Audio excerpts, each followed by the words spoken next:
안녕하세요. 결혼한 지 8년 차 되는 30대 후반 여성입니다.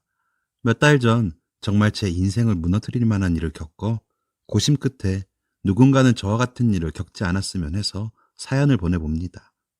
제 입으로 말하는 것도 그렇지만 화목한 집에서 자랐습니다. 부족한 게 있으면 부모님께서 두 발 벗고 나서 전폭적인 지지를 해주셨습니다. 어릴 때부터 물 한 방울 묻히지 않고 곱게 자랐고 굳은 일을 하려고 하면 부모님께서 결사반대하실 정도였습니다. 그래서인지 맞벌이 부모의 집안이어도 외로움 타는 일 없이 바르게 자랄 수 있었습니다. 늘 저녁을 미리 차려두고 가시거나 그럴 틈이 나지 않을 때면 문자나 메모와 함께 돈을 남겨두곤 하셨습니다. 부모님 참관 수업이 있는 날이면 빠짐없이 참관하시러 오셨고 무리해서라도 제 생일에 맞춰 휴가를 내서 축하도 해주셨습니다.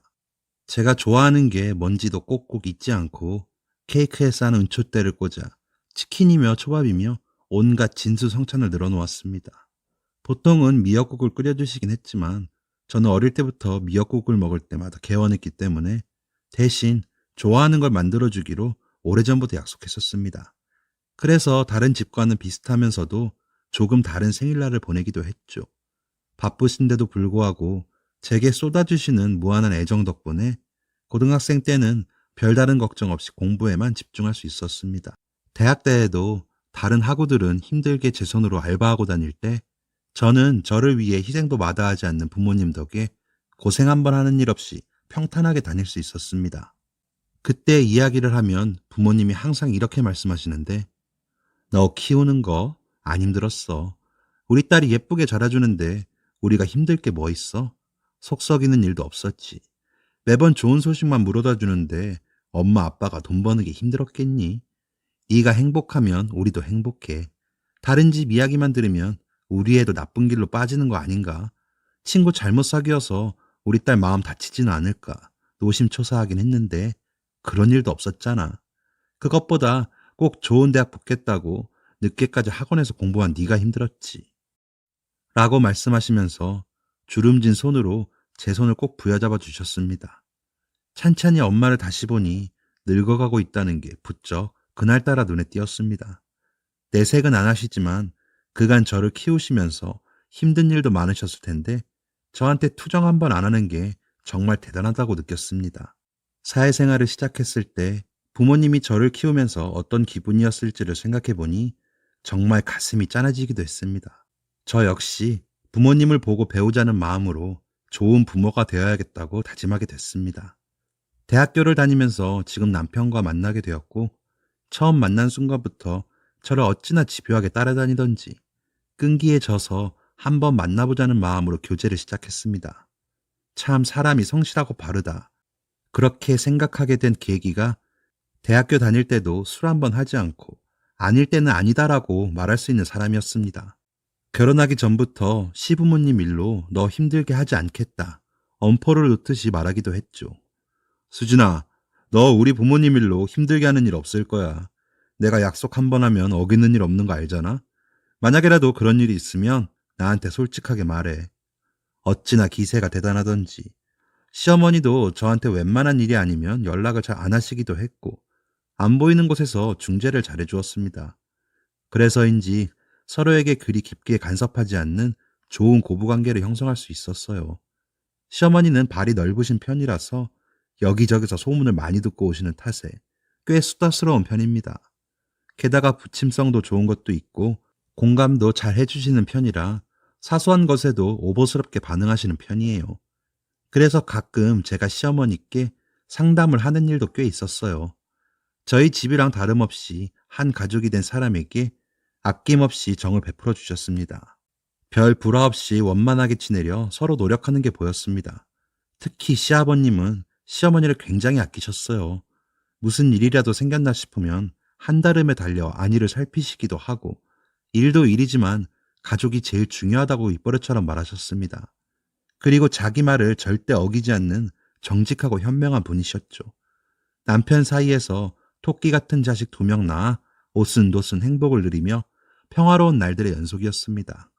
하지만 몇 달 전부터 친구와 연락을 잦게 나누기 시작하면서 이런 평화가 깨져버리고 말았습니다. 둘째가 유치원 다니기 시작하면서 조금 여유를 찾은 뒤로는 바빠서 자주 볼 수 없었던 단짝 친구와 다시 만나기로 약속을 잡았습니다. 근데 오랜만에 만난 친구는 몰라볼 정도로 사람이 달라져 있었습니다. 머리부터 발끝까지 명품을 치장하고 나타난 친구는 육아에 찌들어 있던 저와는 너무 달랐습니다. 괜히 움츠러들게 될 정도로 말입니다. 지혜야, 너 진짜 많이 달라졌다. 그래? 난 잘 모르겠다. 넌 잘 지냈어? 나야 뭐 그냥 그렇지. 넌? 저흰 그렇게 서로의 근황이라든지 집안 상황까지 낱낱이 이야기하기 시작했습니다. 워낙 허물없이 지내던 사이기도 했고 어렸을 적부터 제일 친한 친구였던지라 정말 쓸데없는 것까지 탈탈 털어 말했습니다. 친구도 자기 이야기를 시작하는데 시부모님이 자기 대우를 정말 잘해준다며 슬슬 말하는 겁니다.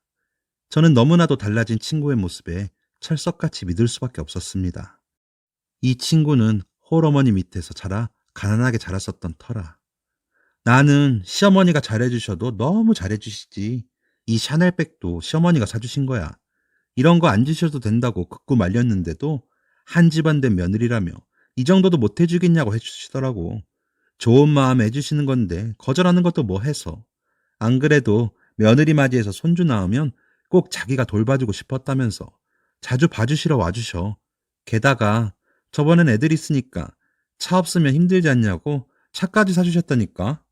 그리고 나 어렸을 때부터 배우가 꿈이었던 거 알지? 요즘은 재능 살려 다른 일이라도 해보는 게 어떻겠냐면서 먼저 말씀해 주시더라고. 결혼 비용도 시댁에서 다 냈고 우리 집 사정은 어떻게 하신 건지 말 안 해도 다 챙겨주시더라. 그래서 요즘 비는 시간마다 오디션도 보고 다니고 그래. 친구와 통화하고 문자를 주고받고 만나는 날이 반복될수록 점점 나는 왜 이렇게 바보같이 사는 건지 짜증이 나기 시작했습니다. 나도 시집을 잘 갔더라면 저렇게 살지 않았을까. 그런 생각이 머리에 쳐들어서 친구와 만남을 거듭할수록 제가 작아지기만 했습니다. 나도 모르는 사이에 사람이 무기력해졌는지 아무것도 하기 싫고 남편도 시어머니도 밉기만 했습니다. 얼마나 심각했으면 확 이혼하고 다른 남자 만나고 싶다는 생각까지 들었습니다. 이러면 안 된다는 거 잘 아는데도 말입니다. 어느 날 무슨 정신으로 그랬는지 신경이 얼마나 곤두섰으면 별것도 아닌 일에 금쪽 같은 내 아이한테 손까지 올려버리고 말았습니다. 식사도 거르고 남편이 아무리 좋게 달래도 퉁명스럽게 대답했습니다. 보다못해 시어머니께서 직접 찾아와 뭐가 문제냐며 소리치셨습니다. 집안일은 남편이 어찌 해결해주고 있었으나 이대로는 안 된다고 생각했는지 시어머니께 상담한 모양이었습니다. 둘 다 기진맥진해질 때까지 말싸움을 했는데 남편이 와서 뜯어말린 뒤에야 시어머니께선 콧방귀를 끼며 집으로 돌아가셨습니다. 남편이 저를 살살 달래가며 왜 그러는지 물어보았는데 그때 남편의 눈빛이 얼마나 처량하던지 저는 하는 수 없다는 듯 사정을 털어놓았습니다. 기억나? 결혼할 때 시댁에서 도와준 거 하나 없고 반대로 우리 부모님이 잘 봐달라고 폐물까지 보내드린 거 오히려 손해봐가면서 잘해줬잖아. 조금밖에 안 되지만 매달 용돈도 드리고 생신 때마다 좋은 곳 알아보고 모셔가기도 했잖아. 제사하는 집이라 제사비도 드리고 또 몸 안 좋으시니 음식하는 거 도와드리기도 하고 내 입으로 말하는 것도 그런데 요즘 며느리들 얼마나 시어머니 등한시해. 나는 안 그러잖아. 근데 시댁에선 내가 그러는 게 당연하다고 생각하니까 내 호의에 고맙다고 말한 적도 없고 그게 얼마나 속상한 건지 알아? 게다가 아무리 시댁이라도 그렇지 우리 애들 교육에도 참견하시는 건 너무한 거 아니야? 자꾸 나한테만 뭐라고 하시니까 힘들어. 내 친구 시어머니는 안 그러신다던데 차도 사주시고 애들도 봐주신대. 친구 얼굴이 그래서 항상 밝나 봐. 걔 원래 가난했거든. 근데 시집 잘 가서 생일 오면 남편도 그렇고 시댁에서도 많이 아껴서인지 선물도 많이 준대. 샤넬백이며 명품이며. 얼마 전에 걔 만났는데 온몸에 명품을 치장하고 다니더라. 그에 비해서 나는 이게 뭐야. 나도 이렇게 자격지심으로 취해지는 거 싫어. 남편은 제가 친구에게 은근히 깔범당한 이야기까지 듣고서는 한참 동안 입을 열지 못했습니다. 남편과는 며칠간 말이 없다가 얼마 후에 남편이 진지하게 상담 다녀보는 건 어떻겠냐고 물었습니다. 그래도 평소 나를 아끼고 다정하게 대해주는 남편이고 진심 어린 눈빛으로 말해주어서 그런지 설득을 당해서 병원을 다녀보기도 했습니다. 의사 선생님께서는 확실히 우울증이 심하게 왔다고 하셨습니다. 남편은 그 소식을 듣고 더 저를 챙겨주었습니다. 퇴근하면 제가 좋아하는 과일과 음식들을 사오기도 하고, 주말엔 함께 나가서 쇼핑을 하자며 백화점에 데려가기도 하였고, 또 근교 분위기 좋은 카페에 가서 함께 바람을 쐬기도 하였습니다. 하지만 남편의 이런 노력에도 좀처럼 현실이 나아지지 않으니 저의 우울증은 호전되지 않았습니다. 이런 일련의 사건들을 시어머니께서 들으시고선 저번처럼 만나서 다투지 않기 위해 남편이 중재하는 입장에 서서 입장을 전달해 주었습니다. 저도 시어머니도 그 편이 좋다고 생각했고, 저는 남편이 전해주는 이야기를 찬찬히 듣게 되었습니다. 시어머니께서는 주변 친구 며느리가 해주는 수준대로 생각하다 보니 이 정도면 당연한 거 아닌가? 이게 뭐라고 고맙다고 말해야 하는지 당황스러웠다고 합니다. 게다가 첫째가 5살 될 때까지 매일 아침마다 저희 집에 들러 온종일 애를 봐주시지 않았냐면서 오히려 서로 고마움을 표시하지 않았냐고. 저는 그 이야기를 듣고 할 말이 많았지만 우선은 어머니 입장에선 그럴 수도 있으셨겠다는 생각을 했습니다. 어머니, 대윤이 어린이집 다니기 시작했을 때부터 등원, 하원 도와주셨잖아. 우리 둘째 낳고부터 더 바빠졌을 땐 집에 반찬도 해주시고. 저는 그 말을 듣고 괜히 제가 팔랑귀가 돼서 어머니와 남편을 미워한 게 아닌가 또 마음이 흔들렸습니다. 그도 그럴 게 따로 남들만큼 어머니께 목돈을 드린 적도 없고 용돈 정도만 드렸던 지라서요. 시어머니께선 저희 대윤이 예쁘다고 그냥 지원해 주셨을 텐데. 수진아, 나도 솔직히 어머니가 우리 대윤이 챙겨주시는 게 얼마나 고마웠는지 몰라. 어머니 허리 안 좋으시신데 우리 집까지 와서 간식이나 밥도 해주시고 그러셨잖아. 물론 네가 어머니께 못했다는 이야기가 아니야. 나는 너랑 어머니가 서로 고마워하는 줄만 알고 있었지. 수진아, 우리가 부족한 게 있으면 같이 채워나가자고 약속했잖아. 일단 희진 씨 부부 한번 초대해서 만나보는 게 어떨까 싶어. 너만 혼자 나쁜 감정 짊어지지 말고. 누구만 노력해야 하는 게 아니라 다 같이 노력해야 나아질 수 있는 거잖아. 저는 처음에 싫다고 했으나 예전부터 친구가 저희 집에 한번 오고 싶다고 말하기도 했었고 남편이 혹시라도 위축되는 이야기를 꺼내면 적절히 잘라내겠다고 했는지라 한번 믿고 집에 초대하기로 했습니다. 그러나 집에 온 건 친구 혼자였어요. 남편이 최근 일에 치여서 갑작스레 못 오게 됐다고 그랬습니다. 저희도 남편이 퇴근하기 전이었고 애들은 시어머니께서 맡아주신다고 하셔서 집에는 친구와 저밖에 없었어요. 근데 친구가 갑자기 이런 말을 하는 겁니다. 너 정도면 할 만큼 했어. 더 대접받고 살 자격 있잖아. 내가 저번에도 말했지? 수진아, 좋은 남편 새로 찾는 게 낫지 않겠어? 미안한데 희진아, 나 요즘 병원 다니고 있어. 나 이렇게 챙겨주는 남편 배신할 마음 없고. 이야기가 더 이어지려는 찰나 남편이 퇴근해 돌아와 3명이 테이블에 앉았습니다. 남편은 희진이와 인사를 했고 이미 안면이 있는 사이였던지라 술잔을 주거니 받거니 했습니다. 딱 그 순간부터 남편이 제 바람막이가 되어서 제 친구가 시댁이나 남편, 집안 자랑을 하려고 하면 다른 화제로 돌려버렸습니다. 그런 남편이 얼마나 멋져 보이던지 술자리는 남편의 적절한 중간 역할로 화기애애했습니다. 저희 연애 때 이야기부터 해서 희진이 남편과 어떻게 만났는지 하는 이야기도 하고 심각하거나 부정적인 이야기는 하지 않는 분위기로 흘러가고 있었습니다. 하지만 남편의 눈을 보니 남편은 희진이를 보며 이것저것 생각이 많은 눈치더라고요. 대수롭지 않게 생각했습니다. 뭐 희진이가 행실이 나쁜 애도 아니고 저에게는 둘도 없는 친구였으니까요. 남편이 술자리를 즐겁게 끌어가다 보니 술이 빠르게 줄었습니다. 저희 부부는 평소에 집에서 그리 음주를 즐기는 편이 아니라 집에 술이 많이 있진 않았습니다. 그래서 남편은 제게 나가서 술을 좀 더 사오라고 했습니다. 저 혼자 있으면 또 제 친구가 기죽는 말을 할까봐 그런지 남편이 제게 술을 좀 더 사오라고 부탁하더라고요. 편의점에 가서 술을 사고 돌아오는 길에 곱창집에서 곱창을 볶는 냄새가 너무 좋아서 술도 좀 들어갔겠다, 안주도 부족하겠다 싶어 2인분을 포장하느라 좀 시간이 지체되어 집에 돌아왔습니다. 돌아와 보니 웬 낯선 남자가 한 명 집에 와 있고 친구는 오해를 하며 그 남자 바지가랑이를 붙잡고 있었습니다. 이게 무슨 사단인가 싶어 남편에게 물으니 남편이 씩씩대면서 친구를 삿대질했습니다. 이 못된 사람이 이제까지 너 옆에서 바람 넣고 이간질한 거야. 여태까지 너한테 거짓말 쳐가면서. 응? 여보, 그게 무슨 말이야? 저는 남편에게 자초지종을 모두 듣게 되었습니다. 남편은 핸드폰에서 녹음 음성을 켜고 제가 나간 사이 무슨 일이 일어났는지 생생히 들려주었습니다. 수진이 다른 남자 있는 거 아세요? 많이 취하신 것 같은데 헛소리는 거기까지 하시죠. 요즘 수진이랑 관계 많이 안 좋으신 것 같던데. 지금 아무도 없잖아요. 저랑 어때요? 지금 말하신 거 다 녹음하고 있습니다. 수진이 요고서도 똑같은 소리 한번 해보세요. 뭐라고요? 녹음이요? 잠시만. 하지 마요. 당당하시다면 왜 녹음을 못하게 하시죠? 그게 수진이. 수진이가 여태까지 부러워서 그랬어요.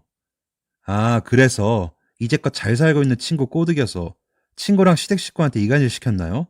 질투심에? 당신 남편, 당신이 그러고 다니는 건 알아요? 이렇게 막대 먹은 여자랑 어떻게 살았는지 모르겠네.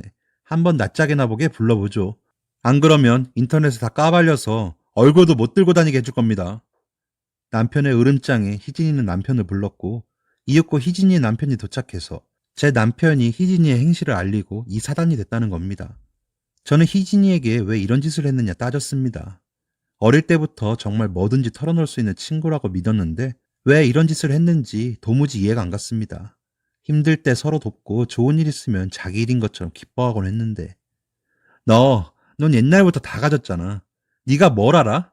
어릴 때부터 너랑 지내면서 너희 부모님이 너 챙겨주실 때 나하고 너 잘 지내라면서 용돈 주실 때마다 얼마나 기분이 나빴는지 알아? 동정받는 것 같아서 싫었어. 네가 우리 집에 오는 것도 싫었어. 네가 오면 항상 너랑 비교당하잖아. 성적이며 얼굴이며.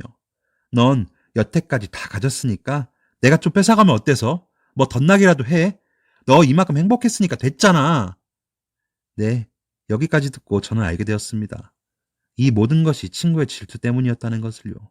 머리가 띵하고 앞이 노랬습니다. 그리고 이내 창피함이 몰려왔습니다. 제가 이 친구의 새 치여에 놀아나서 시부모님과 남편에게 몹쓸 짓을 했다는 생각이 밀려들었고 이내 쥐구멍이라도 찾고 싶은 심정이 되었습니다. 친구에게 화가 나는 감정보다 미안함과 죄송함 그리고 민망한 마음이 저를 덮쳤습니다. 그러면서 남편을 쳐다봤습니다. 남편은 다 이해한다는 눈빛으로 제게 고개를 끄덕이더군요. 그러면서 말하기를 남편은 누구보다 저를 믿고 있었고 최근 들어 항상 떨어진 적이 없었기 때문에 남자가 있다는 게 거짓말이라는 걸 금방 알아챘다고 합니다. 씨알도 안 먹히는 거짓말을 술술 내뱉을 때 남편은 재빠르게 녹음기를 켰다고 합니다. 요즘 핸드폰 좋아요. 화면만 몇 번 터치하면 바로 녹음 가능하잖아요. 이야기를 들어보니 당신이 왜 우울증에 걸린 건지 사이즈가 딱 나오더랍니다. 이 친구가 이간질을 한 거구나 라고요. 친구 남편분에게도 이야기를 들었는데 여태까지 시댁과 남편 자랑은 전부 거짓말이었다고 합니다. 희진이의 시어머니는 그녀에게 차며 명품백을 사주신 적이 없대요. 남편이 뼈 빠지게 벌어온 돈으로 명품 사입고 으스대고 다녔던 거라고. 카드 할부값이 꽤나 된다고 하는 말에 저는 꽤나 큰 충격을 받았습니다. 저한테 자랑하던 게 전부 다 제가 잘 사는 게 싫어서였다는 거라니. 저에게 우월감을 갖기 위해서였다니. 그것 때문에 내가 얼마나 힘들었는데 고작 하는 짓이 남편 등골 빨아 친구한테 거짓말하는 거라는 게 중마고나 다름없었던 친구의 배신에 저는 그 자리에서 주저앉아 엉엉 울었습니다. 저희의 20년 넘는 우정 아닌 우정은 이렇게 끝이 났습니다. 그 후 희진이는 어떻게 미안한 마음은 있었는지 뒤늦게 제게 전화가 왔습니다. 자기가 어리석었다고 미안하다면서요. 친구의 남편은 친구와 이혼 소송 중에 있다고 했습니다. 친구의 행동에 너무 무섭고 정이 떨어져서 함께 살고 싶은 마음이 싹 사라졌다며 친구는 이혼을 인정할 수 없어서 현재 서로 소송 중에 있다고 했고요. 희진아, 우리가 다시 친구는 되진 못해도 너는 미워하지 않을게. 죄를 미워해야지 사람을 미워할 순 없잖아. 네 상황에서 그럴 수 있었다고도 생각해. 용서할 테니까 잘 살아. 친구는 그 이야기를 듣고 눈물을 삼키면서 고맙다고 말해주었습니다. 저는 아직 후유증이 가시질 않아 전화를 끊고 남편 폼에서 울음을 터뜨렸습니다. 정말 20년은 넘게 지내온 친구였고 이 이상 누군가를 믿을 수 없는 게 아닌가 싶을 정도로 큰 상처로 남아서인지 시간이 지나도 쉽게 잊을 수 없을 것처럼 생각됐습니다. 그렇게 그 친구와 마지막 통화를 끝으로 친구와는 길고 길었던 인연을 정리하게 되었습니다. 그리고 며칠 후 시어머니께서 집에 찾아오셨습니다. 어머니께선 이야기 다 들으셨다면서 각종 영양제와 제가 좋아하는 과일과 고구마 케이크를 사오셔서 몸 잘 추스르라고 하시며 제 손을 꼭 잡고 위로하시더라고요. 그리고 평소에 고맙다면서 저는 영문을 몰라 눈을 동그랗게 뜨고 남편을 쳐다봤습니다. 남편이 그냥 받아 하는 눈짓을 보내더라고요. 그래서 어머니께 감사하다고 말씀드리고 저도 죄송했다고 앞으로는 착한 며느리 되겠노라고 말씀드렸지요. 어머님이 집으로 돌아가시고 난 후에 남편에게 물었습니다. 당신 이게 어떻게 된 일이야? 사실은 내가 부모님께 당신 이야기 드렸더니 부모님이 당신 걱정을 정말 많이 하셨어. 당신 원래 그렇지 않았는데 최근에 이상해졌다면서. 저번에 당신 어머님이랑 대판했던 날 기억나? 어머니가 화내시고 집에 돌아가시긴 했지만 뭔가 이상하다 싶었는지 무슨 일이 있는 게 아니냐면서 아버지가 먼저 이야기를 꺼내시더라고. 아버지께서 말씀하시기를 며느리가 그럴 아이가 아니라고, 반드시 무슨 이유가 있을 거라고 하시더라고. 그러면서 무조건 네 아내의 편을 들어라 라고 하셨어. 시어머니와 사이에서 무조건 네 아내 편을 들라며 하시는 말씀이 나하고 어머니 사이는 무슨 일이 있던 간에 관계 회복이 가능해도 당신이랑은 자칫하면 정말 남남이 될지도 모른다면서. 아버지가 시어머니를 맡아서 기분 풀어지게 잘할 테니 넌 며느리 기분을 먼저 생각하라고 하시더라고. 육아가 보통 힘든 일이 아닌 거라고. 그러면서 당신께 선물도 하고 맛있는 것도 먹고 당신 기분 푸는 데 쓰라고 200만 원도 보내주셨어. 정말? 그럼 어머니 기분은 어떻게 풀어드린 건데? 그건 아버지가 당신 이야기 어머니께 잘하신 거야. 중간에서 정말 노력 많이 하셨어. 같이 데이트도 하시고 대화도 많이 하시면서 당신을 이해시키려고 노력 많이 하셨다고 하더라. 상황이 상황이고 어머니도 육아가 얼마나 힘든 건지 아시니 이내 미안한 마음이 드셨다고 하더라고.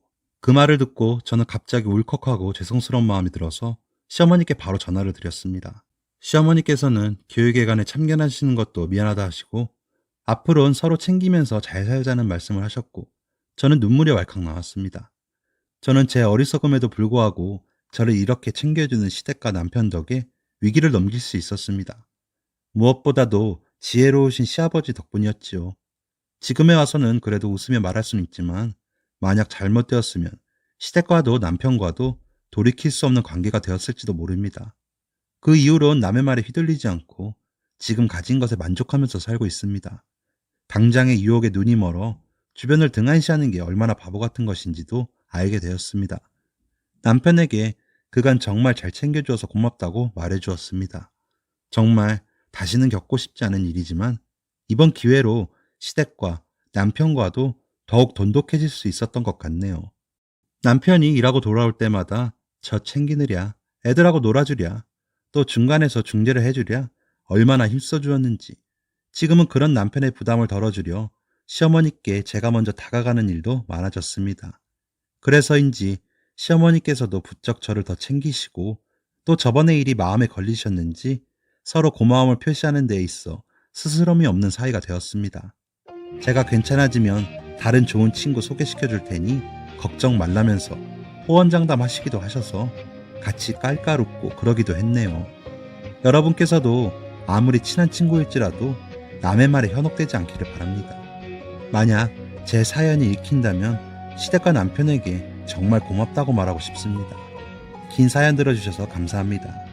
지금까지 사연 들어주셔서 감사합니다.